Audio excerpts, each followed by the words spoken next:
casa. Pero es que esto... Claro, al ser muy grande. Sí, que somos muchos. Paciente y la madre, aquí va a sobrar la de Dios. Jesucristo. No, con esa pota no me extraña, para 40. O sea, juntas la sidra. Sidra, ¿qué sidra? Ah, no es sidra. Y aceite y el ajo. Y El sofrito con pimentón picante. Eso. Que este hielo que da el saborcín al Y a lo pote. mejor no es ni mucho, porque no es lo mismo cocinar para 8 que Ya, de normal, sí que para 40. que no Las paciente y la medidas, madre. las Por medidas eso a mí son... esto se me da mal. Se me da mal esto de... Ayuda, Inés, deja de grabar y ayuda. No, mira, ahora cojo así Eso, esos truquinos. el truquillo para que no quede nada aquí. Que no sabemos dónde está Rosana.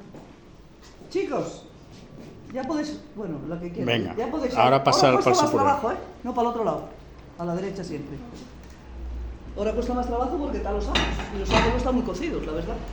Están Ya, fritos. sí, están fritinos, pero Me va a bueno. costar trabajo, Pero está bien que no se encuentren que las ponga ahí entera. No, que está muchas. Aquí para. Sal.